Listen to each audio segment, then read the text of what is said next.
Assalamualaikum Ananda yang saleh dan saleha. Kali ini kita belajar tematik.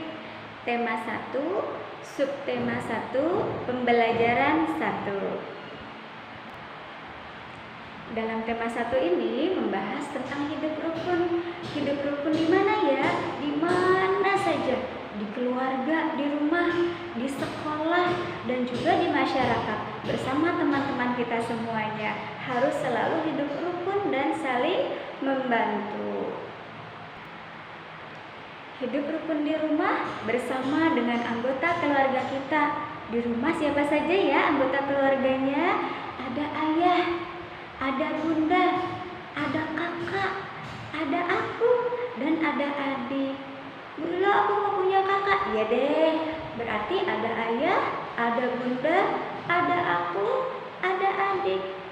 Bunda, aku gak punya adik, punyanya kakak. Oke juga, bersama ayah, sama bunda, sama kakak, dengan aku. Nggak ada. Bila aku gak ada kakak, gak ada adik, berarti anak tunggal. Oke, berarti anggota di rumah adalah ayah, bunda, dan aku. Bila di rumahku juga ada kok anggota keluarga yang lain yang tinggal. Nah iya, berarti enak dong ya bisa hidup dengan keluarga besar. Misalnya ada ayah, ada bunda, ada kakak, ada aku, ada adik yang mungkin kebetulan tinggal bersama nenek kakek yang ikut bersama dengan kita, atau ada paman bibi yang sedang bermain berkunjung nginap di rumah kita. Nah, selama kita bersama, baik itu di rumah, di sekolah, ataupun di masyarakat berkumpul sama teman-teman kita harus dan wajib hidup rukun. Agar kenapa ya? Agar kita semua hidup dalam kebahagiaan, saling membantu. Oke? Selain hidup rukun, kita pun dianjurkan untuk bertoleransi, tenggang rasa, saling sayang dan saling menghormati. Antara yang muda dengan yang tua, saling menyayangi dan menghormati. Kakak kepada adik, sayang. Adik kepada kakak, hormat, juga sayang, ya. Nah, kepada ayah bunda juga sama, sayang dan hormat. Dalam keluarga pun ayah dan bunda tentunya sudah mulai memberikan tanggung jawab ya. Pekerjaan yang ringan-ringan yang sudah mulai dilatihkan untuk kita melakukannya. Contohnya kakak boleh membantu ibu menyapu. Ringan kan menyapu? Nah, kita bertanggung jawab akan tugas yang diberikan oleh mama. Jangan marah. Insya Allah bermanfaat untuk kita semua ya. Jangan menganggap aku jadi pembantu di rumah, jangan. Tapi insya Allah dengan kita membantu ayah dan bunda mulai dari pekerjaan kecil, nah itu mendatangkan pahala buat kita. Ayo, siapa yang mau dapat pahala? Kerjakan dan bantu ayah bunda dengan ikhlas dan senyum. Di rumah, kakak pun bisa membantu belajar adiknya. Nah, adiknya pun jangan sungkan-sungkan untuk minta bantu diajarkan sama kakaknya. Belajar nggak di rumah dengan kakak bareng-bareng atau dengan mama ya? Nah, sudah bisa lancar nulis? Nah, oke. Dalam menulis adanya penulisan dengan kapital, huruf besar dan huruf kecil. Ayo, apa saja yang harus ditulis dengan huruf kapital di awal? Yuk, siapa yang tahu? Dalam menulis menggunakan huruf kapital ada beberapa ketentuan. Di antaranya mau menulis nama orang. Nah, awalnya hurufnya itu dengan kapital. Menulis nama agama, awalnya hurufnya dengan kapital. Menulis nama tempat juga sama. Contohnya ya, nih, nama Bu Ila, Rohilah. Nah, yang dengan huruf kapitalnya adalah R-nya. Paling depan R besar huruf kapital, selebihnya dengan huruf kecil. Nah, sekarang kita menulis nama agama. Contohnya kita ya nih, agama Islam, I-nya I besar, I kapital, ISLAM-nya yang kecil-kecil, huruf kecil ya. Lalu nama tempat, misalnya kita tinggal di mana nih ya, SD Arafahnya. SD Arafahnya berada di Jatimekar. Jatimekar, satu kata. Nah, J-nya huruf besar atau huruf kapital, selebihnya dengan huruf kecil gitu ya. Ada ketentuan dalam menulis kapital. Tidak semua kata menggunakan huruf kapital di awalnya, tapi hanya beberapa tempat. Nah, sekarang kita belajar pada 3 bagian. Pertama, menulis nama orang dengan awalan huruf kapital. Yang kedua, yaitu menulis nama agama yang awalnya dengan kapital juga. Lalu yang ketiga, menulis tempat atau lokasi ya, itu awalnya dengan huruf kapital. Belajar menulis bukan hanya belajar kata, tapi juga belajar dengan angka. Nah, contohnya yuk kita lihat bukunya.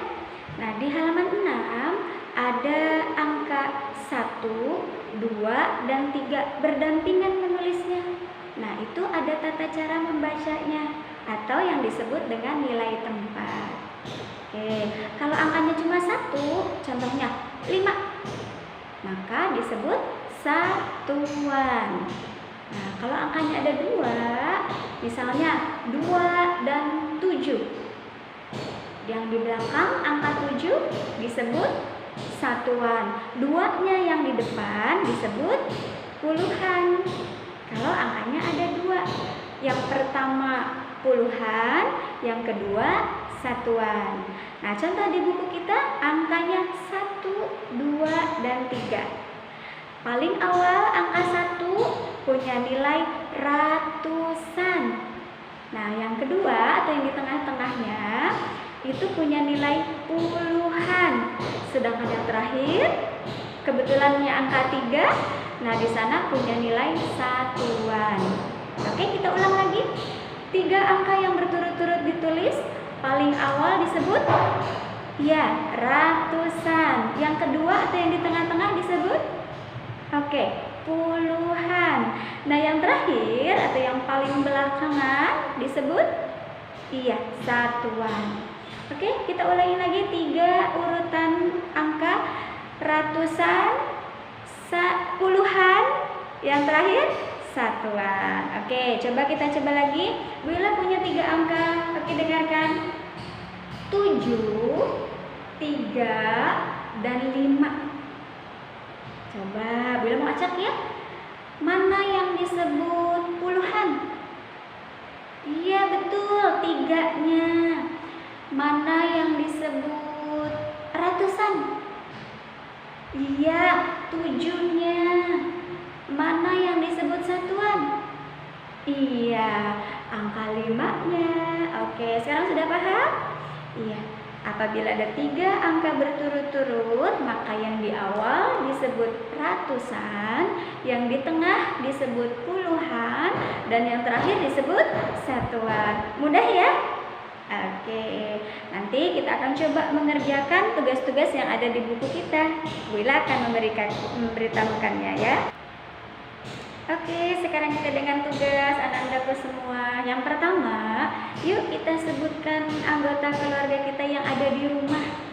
Dan Bu Ila memohon untuk bisa menuliskan namanya. Contohnya, ayah, namanya siapa sebutkan? Ingat pakai huruf kapital. Yang mananya awal namanya ya. Kedua, ibu, kakak, aku, adik, atau kalau di rumah sedang ada bersama kita tuh nenek, kakek, atau sanak saudara yang bersama, boleh untuk disebutkannya. Nah, yang kedua dikte ya. Bu Ila akan dikte. Ayo dengar baik-baik, kita tuliskan dengan menggunakan huruf kapital. Oke? Doni bermain dengan Rian di halaman sekolah. Oke. Yang kedua, diktenya adalah Rima dan Susan bermain lompat tali.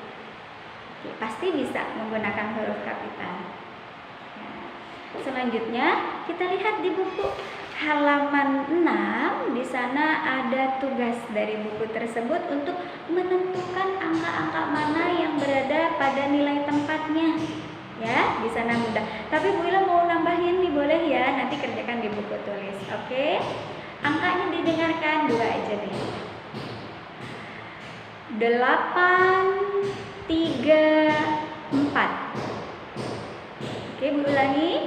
834. Silahkan menentukan nilai tempatnya. Yang kedua, 675. Bu ulangi, 675. Oke, silahkan menulis. Insya Allah akan pandai dan akan lebih bisa. Semangat. Assalamualaikum.